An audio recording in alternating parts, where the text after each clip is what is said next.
Assalamualaikum warahmatullahi wabarakatuh. Waalaikumsalam Waalaikumsalam warahmatullahi wabarakatuh. The Honorable Sir Eko Saputra MPD as a lecturer for Instructional Design.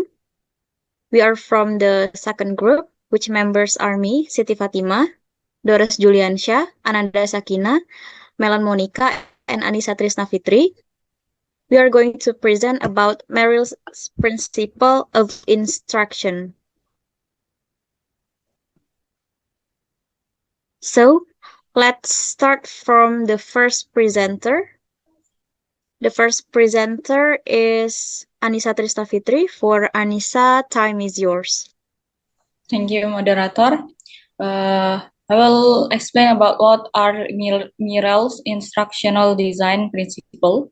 David Merrill, renowned research of education, review many learning design theories. His findings identify commonalities across instruction design theories.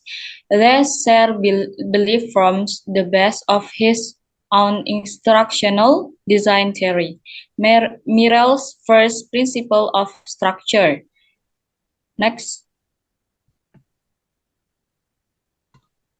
Merrill's first principle of instruction is a set of problem-based teaching strategies that have been shown to be extremely effective. The principle draws from the 5 foundation principles of instructional, and consists of 5 strategies to inform best practice when instructing learners. Okay, that's all my explanation. Back to moderator. Okay, thank you for your explanation. Next, the second presenter is Melan Monica. For Melan Monica, time is yours. Okay, thank you, moderator. I will explain about Merrill's first principles of instruction. There are the first tasks are problem-centered. Learning is facilitated when students apply to real-world problems. As Merrill said, truly effective learning experiences are rooted in problem solving. Problem-solving learner experiences are a practical use of a learner's time and money. Many instructional designers believe problem-centered programs are a more ethical design choice because they are of more value to the learner. Learners relate to the subject because it is a relevant problem that captures their interest and engage their curiosity. Okay, next. The second is activation. Learning is facilitated when learners are able to connect current learning with previous learning. First, activate the learner's existing knowledge on the topic or their memory of an experience related to the topic. Relate new information to that existing knowledge or memory, help them make connection and build new knowledge upon what they already know. If they have no relevant prior experience or knowledge, help them get a basic understanding, introducing more complex ideas. Okay, I think that's all. Thank you. Okay, thank you for your explanation. Next, the third presenter is Ananda Sakina. For Ananda Sakina, the floor is yours. All right, thank you so much for moderator.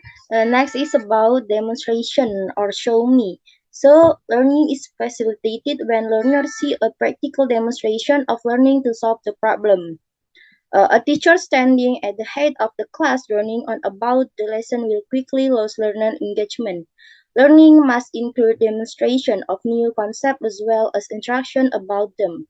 A demonstration, according to Merrill, has 2 levels. The first one is information and portrayal.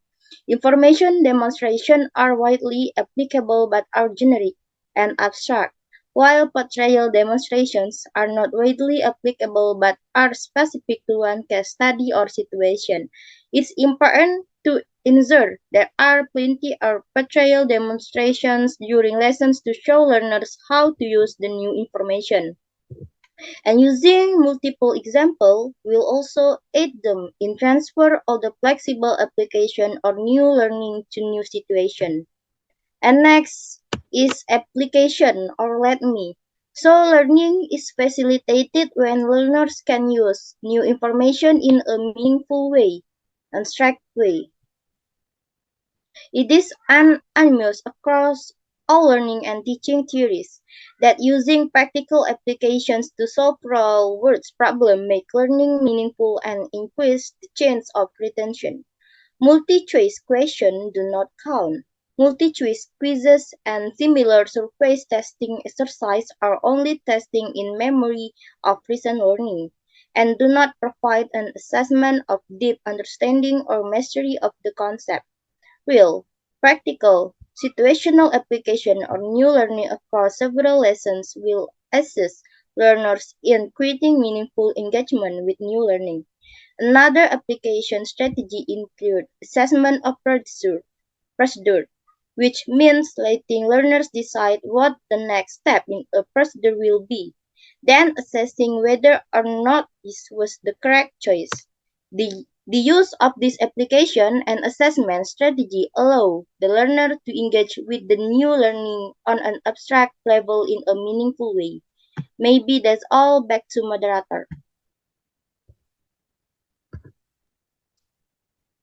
Okay, thank you for the explanation. Now we go on to the fourth presenter for Doris Julian Chat. Time is yours. Okay, thank you, moderator. I will explain about instruction. Instruction learning is facilitated when learners are able to actively interact with that they have learned through discussion, debate, and presentation. Recognize applying Merrill first principle of instruction, practical teaching strategies. The principle works as a reciprocal relationship where all are equally important to learner engagement and motivation.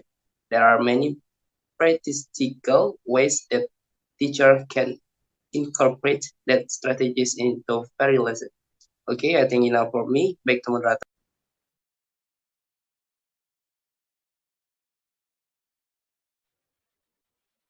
Thank you for the explanation. Next, for the last presenter is me.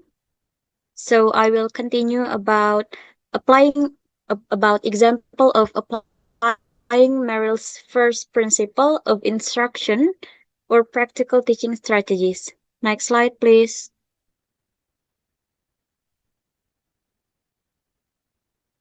Okay, so the example of applying Merrill's first principle, the first one is include class discussions where learners can share previous learning, then model learning and practical problem solving, so learners know what to expect. The third is create scenarios where learners can engage with the lesson, providing task-centered learning that activates learners' prior learning, providing them with portrayal demonstration of real-world application and integration.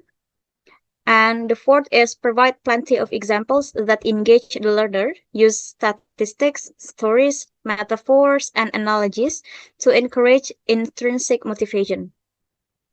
After that, give learners the opportunity to review learning in collaboration with peers and alone. Next is, as often as possible, tie and new learning into things the learners already know and especially what they are interested in. After that, encourage learners to ask questions and posit questions to them that engage their learning with real-world application, prior learning application, and future integration. The last one is feedback should be attributed to effort and strategy. Peer critique needs to be given clear strategies and visual cues to aid accurate assessment. Well, that's all my explanation. Well, everyone, that was our group presentation. Thank you so much for your great attention, and we are so sorry for all of our mistakes. See you and goodbye. Wassalamualaikum warahmatullahi wabarakatuh. Waalaikumsalam warahmatullahi wabarakatuh.